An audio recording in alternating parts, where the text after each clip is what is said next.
दोस्तों नमस्कार और आपका स्वागत है टीवी अपडेट की एक और नई फ्रेश वीडियो में। दोस्तों जहां आज के हम इस वीडियो में बात करने वाले हैं 8 बजे के बाद जो महिला नहाते हैं उनके लिए ये वीडियो काफ़ी ज़्यादा इंपॉर्टेंट हो सकती है।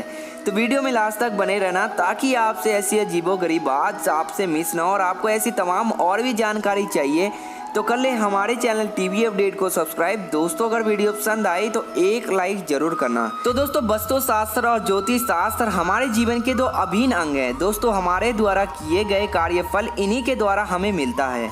हम दिन भर जो भी काम करते हैं, जो भी बोलते हैं, जो भी सुनते हैं या फिर जो भी खाते पहनते हैं उसका प्रभाव हमारे जीवन में अवश्य पड़ता है, क्योंकि घर के वस्तु पर पुरुष की हमारे क्रियाकलापों पर दृष्टि होती है। वास्तु शास्त्र में हमारे जीवन के प्रत्येक दैनिक क्रियाकलापों के कुछ न कुछ नियम निर्धारित किए गए हैं, जिसमें नहाने के से संबंधित कुछ नियम है, जैसे कि हमें किस समय नहाना चाहिए, किस समय नहीं नहाना चाहिए, किस तरीके से नहाना चाहिए और किस तरीके से नहीं नहाना चाहिए, और भी बहुत कुछ। तो आज हम जानेंगे वास्तु शास्त्र में कि महिलाओं के नहाने के संबंधित किस नियम के पालन के लिए कहा गया है, ताकि आपसे कुछ ऐसी गलतियां ना हो जाए जो आपको नहीं करना चाहिए।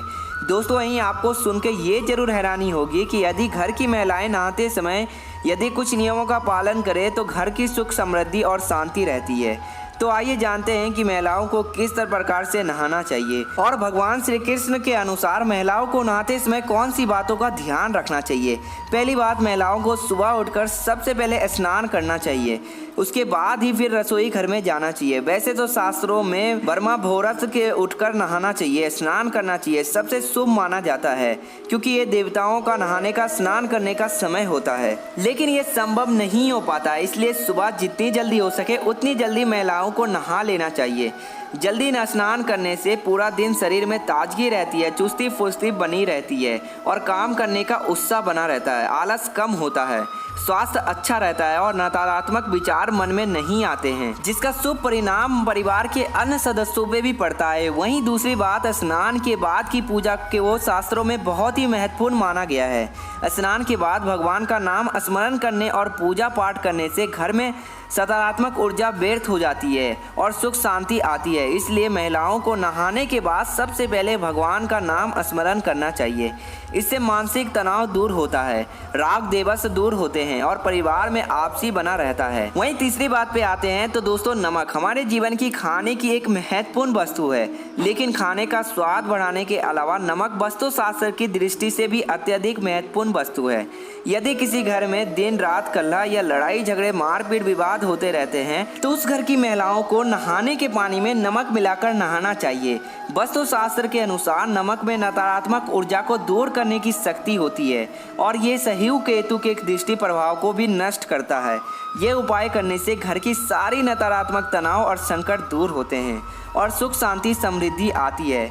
दोस्तों वहीं एक बहुत ही महत्वपूर्ण बात जानते हैं कि महिलाओं को नहाते समय किस बात का ध्यान रखना चाहिए, जिससे वास्तु शास्त्र के अनुसार भी गलत माना गया है और अक्सर महिलाएं ये गलती कर बैठती है। नहाते समय किसी भी महिलाओं को पूर्ण रूप से नंग होकर नहीं नहाना चाहिए। ये वास्तु शास्त्र के दृष्टि से सही नहीं होता है। इसके पीछे कारण है कि हिंदू धर्म के महापुराण पद्मा पुराण में इसका कारण बताया गया है कि महिलाओं को सार्वजनिक रूप से पूरी तरह निवस्त्र होकर नहीं नहाना चाहिए। दोस्तों भगवान श्री कृष्ण की लीलाओं की कहानी तो आपने अनेकों बार सुनी ही होगी। इसमें आपने वो कहानी सुनाई होगा कि जिसमें भगवान श्री कृष्ण यमुना नदी में स्नान कर रही गोपियों के कपड़े चुरा लेते हैं, और इस कहानी को आपने गोपियों के साथ कृष्ण की मस्ती समझ लिया होगा, लेकिन ये असली कारण नहीं है। इसके पीछे भगवान श्री कृष्ण गोपियों और सभी महिलाओं के लिए सीख छुपी हुई है। तो वहीं जब भगवान श्री कृष्ण गोपियों के वस्त्र चुरा लेते हैं, फिर वहीं पास में बैठकर कदम के पेड़ पर बैठकर मजे से बांसुरी बजाते हैं, तो गोपियां समझ जाती है कि उनके वस्त्र भगवान श्री कृष्ण ने ही चुराए होंगे। तो वहीं अपने वस्त्र को वापस देने की याचना करती है गोपियां। तो वहीं श्री कृष्ण कपड़े देने से पहले मना करते हैं और फिर गोपियों के बहुत मनाने के बाद उन्हें स्वयं ही बाहर निकलकर वस्त्र ले जाने के लिए बोलते हैं।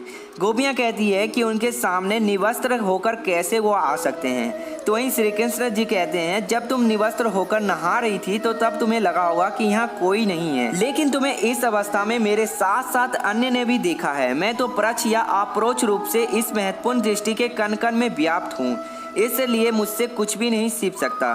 साथ ही साथ धरती, आकाश और पानी में रहने वाले जीव जंतु को पशु पक्षियों ने भी तुम्हें ऐसे अवस्था में देखा है और स्वयं जल देवता भी तुम्हें इस निवस्त्र में देखा होगा।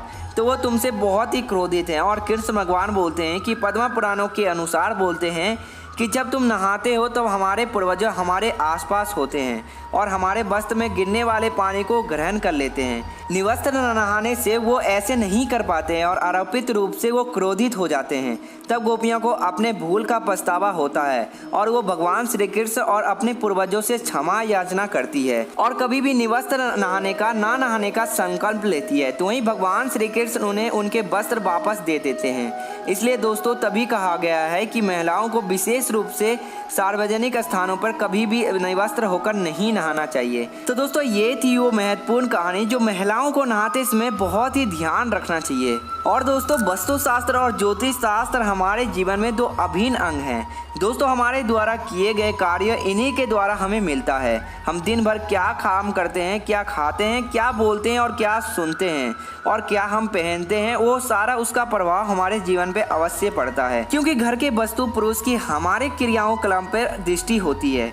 वास्तु शास्त्र में हमारे जीवन के प्रत्येक दैनिक क्रियाकलापों के लिए कुछ न कुछ नियम निर्धारित किए गए हैं, जिसमें हमारे नहाने से संबंधित कुछ नियम हैं, जैसे कि हम किस समय नहाते हैं, किस समय नहाना चाहिए और किस तरीके से नहाना चाहिए और भी बहुत कुछ। वास्तु शास्त्र में महिलाओं के नहाने के संबंधित कुछ नियम के पालन भी कहा गया है, ताकि आपसे कुछ ऐसी गलतियां ना हो जाए जो आप नहीं करना चाहते हैं। दोस्तों वहीं आपको सुनकर ये जरूर हैरानी होगी कि यदि घर की महिलाएं नहाते समय यदि कुछ ऐसे नियम का पालन करते हैं तो घर में सुख शांति समृद्धि बनी रहती है। दोस्तों महिलाओं को एक बात ये हमेशा ध्यान रखना चाहिए कि महिलाओं को सुबह उठकर सबसे पहले स्नान करना चाहिए, उसके बाद ही रसोई घर में जाना चाहिए। वैसे तो शास्त्रों में ब्रह्म मुहूर्त में उठकर स्नान करना चाहिए महिलाओं को और ये शुभ माना गया है, क्योंकि ये देवी देवताओं के स्नान करने का समय होता है।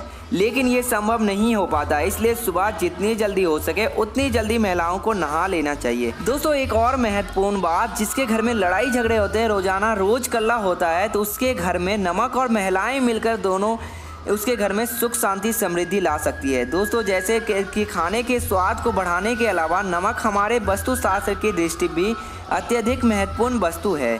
यदि किसी घर में रोजाना कल्ला लड़ाई झगड़े होते हैं, विवाद मारपीट होते रहते हैं, तो उस घर की महिलाओं को नहाने के पानी में नमक मिलाकर नहाना चाहिए। वास्तु शास्त्र के अनुसार नमक में नकारात्मक ऊर्जा दूर करने की शक्ति होती है और ये राहु केतु के दृष्टि प्रभाव को भी नष्ट करता है। ये उपाय करने से घर की सारी नकारात्मक तनाव और संकट दूर हो जाते हैं और सुख शांति समृद्धि रहती है। तो दोस्तों आपको ये वीडियो कैसी लगी हमें कमेंट बॉक्स में ज़रूर बताना। इसी के साथ अगर आप हमारे टीवी चैनल पर नए हो तो हमारे चैनल को सब्सक्राइब कर बेल आइकन को भी दबा लेना, ताकि आपको ऐसी तमाम जानकारी मिले सबसे पहले। दोस्तों अगर वीडियो पसंद आए तो एक लाइक ज़रूर करना।